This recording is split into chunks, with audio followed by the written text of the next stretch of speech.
Have you ever wondered why people around you are promoting and advancing and experiencing successful outcomes, but you, for whatever reason, are not? Maybe you feel stuck, like you've been passed over, or you're just not getting traction. Well, today we're going to talk about identifying the metrics of success and how once you understand them, you can put them to work for you.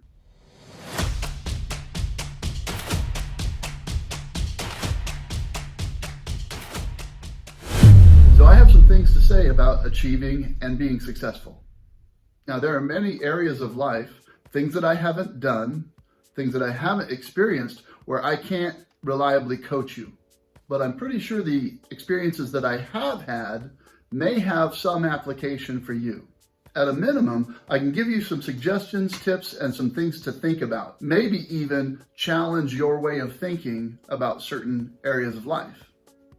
Success means different things to each of us. For some, it might mean academic achievement, or a great career, or building wealth and security. And for others, being successful might mean having a fulfilling, happy home life, living a simple life, but being secure. But whatever your personal goals may be, I believe that the path to success has some basic, reoccurring principles or metrics. Regardless of what you've chosen to pursue, the sooner you identify these metrics that govern success in your setting, the sooner you'll be able to apply them in helping you achieve success. Now, I'm starting from the premise that everyone desires to be successful at some level. I think that we all start out wanting to be successful in our careers, wanting to be successful in our educational pursuits, and socially and interpersonally. I believe that generally nobody comes into any of these arenas declaring their commitment to being unsuccessful there. However, data and experience shows that the vast majority of people are willing to settle for average outcomes. They settle for average job performance, average career experiences, average life experiences, and average social interactions, and often average relationships. And in all cases, I'm convinced that success, failure, or average is a personal choice. The magic of this is that you can change what you choose. So to outline this for you, I'm going to talk about things that I know, experiences that I've had where I've identified and applied the metrics of success.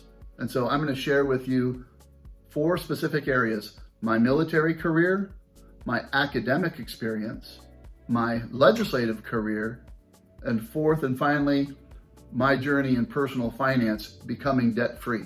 Now, before we get any further, if you find this kind of information useful or valuable, hit the like and the subscribe button. Or if you didn't like it, hit the dislike button below and let me know why you thought it was terrible in the comments. So let's get started. At the age of 17, I joined the United States Army right out of high school. I spent 4 years on active duty in combat arms where I drove tanks, served as a drill sergeant, and had the opportunity to jump out of planes and do exciting things. In 1989, I left active duty to attend college here in California. I remained in the Army Reserves, and after graduating from college, I received my commission as a second lieutenant and began my second career as a commissioned officer in the United States Army Reserve, where I spent 28 years and retired in the rank of major. I had the privilege of the opportunity of serving both in the enlisted ranks as well as a commissioned officer over the course of that 28 years. I went from serving as a private to private first class, acting jack corporal, specialist, sergeant, and then ultimately commissioned in the rank of second lieutenant and started my career as a commissioned officer. Even at the young age of 17, I was committed to figuring out what it was going to take for me to be successful in the military environment. Early on, I learned what the metrics of success were. Those metrics of success include standing out from the crowd, self-discipline, working really hard, working as a team, and leadership by example. There were other principles and values at work in that environment, but those were the primary metrics that I identified that I could put in my favor. Before I enlisted, I was advised by friends to blend in, don't stand out from the crowd. And what I found out was that advice was exactly the wrong thing to do. I learned that my drill sergeant and ultimately my platoon sergeant, my first sergeant, all of my leadership was looking for indicators and watching for indicators of motivation. They were looking for people who were demonstrating whether they were motivated. They were looking for people who were willing to work hard and apply themselves, people who were willing to be professional. They were looking for people who were willing to show self-discipline. They were looking for soldiers who were willing to work as a team. They were looking for people within the organization who demonstrated those values, and they were prepared to promote them. In fact, in my first week of basic training, I found out about this program called the Armor Program of Excellence. The slang for it was Fast Track. And I had one occasion where I was visiting with a group of buddies. We'd all known each other for about a week. And I expressed to them that I was interested in finding out more about that program. None of us knew anything about it really, except that there was an opportunity to promote ahead of everybody else. And that if you were selected for the Armor Program of Excellence, you would receive additional training and you would receive opportunities to be boarded for fast promotion. That sounded interesting to me because faster promotion meant more money in my pocket. So I told this group of guys that I was interested in that program, and because none of us knew anything about it, I was going to go talk to the drill sergeant and ask him what exactly he was looking for in a soldier to be considered for the Armor Program of Excellence. One of my buddies said, you know what? That's not for you. You definitely shouldn't do that. Don't go talk to the drill sergeant. You don't want to bring attention to yourself. And I will remember it forever because he said, you know, that's just not who you are. The Armor Program of Excellence, let me tell you something, it's not for you. And I told him and the rest of the guys there, you know, you don't know me. You don't know me well enough to make that determination. I'm going to go find out for myself. And if the drill sergeant gets upset about it seems like he's angry about everything, then fine, he gets upset about it. But worst case scenario, he gives me information that I can use. And so I committed to going down the hallway right there, right then, because I knew the drill sergeant was in. And I went and spoke to Drill Sergeant Willis about the Army Program of Excellence. And of course, he made me do about 75 push-ups before he'd answer the question. But he gave me very specific direction. He allowed me to ask questions. And then I took that information and I just did what he said. I turned my uniforms in to be dry cleaned. I made sure everything was clean, pressed, organized all the time. I made sure my boots were highly shined, not just shined, but spit shined. And anybody with any military background will know exactly what that's about. And the reason this little story is significant is because my question, my inquiry of Drill Sergeant Willis put me on his radar because he had to select 4 or 5 soldiers from within our platoon to participate in the program. So I had nothing to lose by putting myself on his radar and doing those things that led to my selection. So the lesson here is I was selected for the program because I asked about the metrics of success for the program, put myself in consideration by putting myself on his radar. I probably would not have known what they were looking for if I hadn't asked the question, and I would never have been able to meet the criteria if I didn't know what the criteria was in the first place. So the idea of blending in with the crowd was exactly the wrong way to go. That whole experience taught me it's better to set yourself apart and stand out from the crowd. Don't follow the crowd. By simply being where I was supposed to be on time, every time, showing up professionally dressed, ready to go with the right equipment, keeping my personal area and equipment organized and ready, I demonstrated that I was ready for greater responsibility, that I was motivated and ready to go. I also found out that many, if not most of my colleagues were more interested in just blending in. They weren't interested in setting themselves apart. They weren't interested in standing out. And this did me the favor of providing me with a ready contrast, which helped me stand out. So let's talk about some of those Army metrics for success. Hard work and striving for excellence were companion principles, which always led to outcomes that advanced my reputation as a professional young soldier. As for working as a team, there were very few tasks or missions that you can accomplish by yourself. You always needed the help of the team. As a newly commissioned second lieutenant, I learned very early on that the collective wisdom and the experience of the team always exceeded that of my own. And so I was always quick to consult with my platoon sergeant, my assistant platoon sergeant, and even platoon members about the accomplishment of a task. And I found that principle to be true regardless of whether I was in a military organization or a non-military organization throughout my career. And finally, leading by example. I learned the important difference between leading through respect and leading through coercion. As a non-commissioned officer, as a commissioned officer, you may hold command and you may have lawful authority, but that alone will not sustain you if you are not respected by your team. Leadership by example will always result in better outcomes and greater successes. So what are the takeaways? Again, stand out from the crowd. You don't want to blend in with the average crowd. Learn self-discipline and you can overcome challenges and you can accomplish things and get things done. Learning to work really hard tests yourself. It tests your resiliency, your personal strength. And by focusing on building your team, you can absolutely overcome challenges you would have never imagined. And your team will help shape you for success. In the military setting, I learned that by recognizing the essential metrics of success in that environment and by aligning my attitude, perspective, and approach with them, I experienced an amazing 28-year career, one that challenged me personally and professionally and helped me experience an amazing amount of personal growth. Next, let's talk about academic achievement. I personally believe that anyone who chooses to can successfully pursue a college degree or advanced technical training. I grew up in rural Northern California in the foothills outside of a small town. As a student in grade school and high school, I struggled a lot, and my home life was a little unpredictable. Alcoholism overlaid by a culture of low expectations was the operating system in the place where I grew up. And the military was my way out. After 4 years, I left active duty service. I took the GI Bill and enrolled in junior college. I was nowhere near ready for university level work. That's why I enrolled to the junior college. But I took all of the things that I'd learned in the Army and applied them there.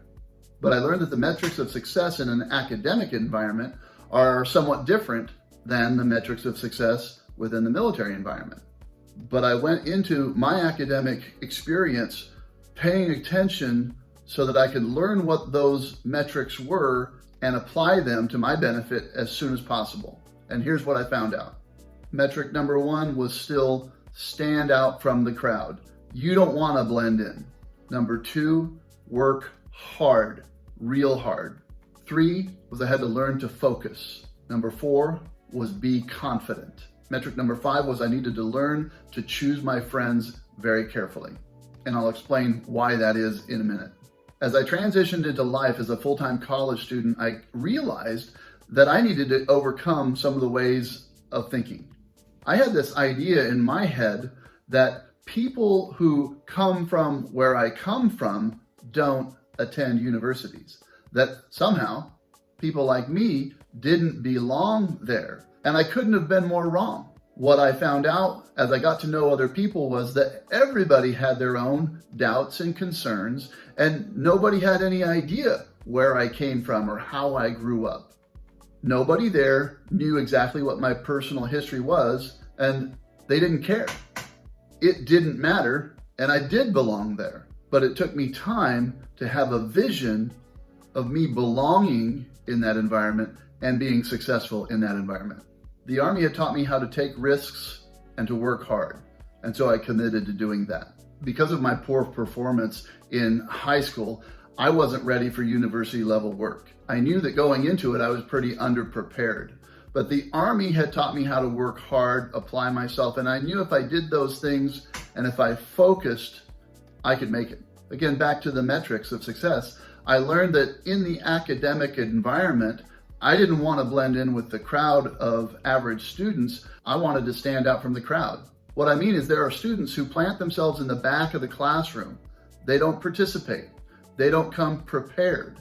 They don't bring value to the discussions in class. They've chosen to be average. They don't develop a personal relationship with the professor. They go largely unrecognized by the professor, and as a consequence, unappreciated. Those students who show up ready, participate in discussion, and bring value to the classroom, well, that's a different matter. They enhance their value with the informal leadership within the classroom and with that professor. That process results in relationships, and it brings added stock value, relational value, to the students who are participating in that way. I found that those relationships and interpersonal connections resulted in better study group opportunities and outcomes for me, as well as better interactions with the professor, who ultimately can directly or indirectly positively impact and shape your academic progress towards the completion of your degree. My commitment to the principles of hard work and focus found me in the Learning Resource Center frequently, working with free tutors who helped me overcome challenging subject matter. I applied the principle of focus and confidence by continuing to show up and taking on challenging coursework and projects. I talked earlier about the need to choose your friends carefully. The friends I chose to associate with in college were people who, like me, were committed to academic success, people who challenged me and supported me. I actively chose to stay away from people who were not committed to academic success, who were wasting their time and other people's money because they weren't certain about why they were there in the first place. They were just going through the motions. People who were unfocused about what they were doing at school or in any setting are people to be avoided because misery loves company, and they are people who will not encourage you to give your best effort and to achieve success. They will distract you from your goals and discourage you from putting forth your best effort. And because I successfully identified these metrics of success within the academic environment and applied them, I eventually graduated with a bachelor's degree as well as a master's degree in political science. And of course, I've continued to apply these metrics in other settings in my life. Now, I happen to be a person who believes that anyone can pursue any career area you choose and be successful. If you have enough time, if you're motivated and willing to work hard, you can work in any career field you choose and succeed. I spent 26 years working in the California State Legislature between the State Assembly and the State Senate. I worked in a variety of roles from field representative, senior field representative, district director, senior consultant, and chief of staff. And my last 18 years in the legislature were spent working as chief of staff to a number of different legislators. In California, we have term limits. And so on a regular basis, legislators would term out and I would promote to another legislator and work for them as chief of staff. The metrics for success in the California State Legislature as a member of staff were different still. In this case, I'm going to share 6 key metrics with you. Number 1, loyalty. Number 2, competence. 3, hard work. 4, confidence. 5, focus. Last but not least was diplomacy and tact. I know some of you viewing this might be shocked to find out that I finally learned diplomacy and tact, but I did. Working my way up through the ranks of legislative staff, I learned the essential principle of loyalty very early on. If you don't support the philosophy of the legislator that you're working for, there's no way for you to demonstrate loyalty long term. If you are fundamentally and philosophically misaligned, you cannot and will not effectively give that legislator your best effort day in and day out. You will not be able to be an effective salesperson in the field or within the context of the Capitol environment. You have to meet with hundreds of groups and organizations. You have to be able to credibly and effectively advance your members' political and policy objectives. If you're not in alignment, If you're not loyal to that person, there's no way that you can do that well. Loyalty was the indispensable currency that allowed you to work effectively in the advancement of your member. Legislative work and the political arena are a swirl of chaos. Learning the principle of extreme focus and prioritization of workload was absolutely essential. You frequently had very little time to produce essential information for and on behalf of your member, whether he or she was on the floor and waiting for data, or you need to prepare a last-minute floor speech.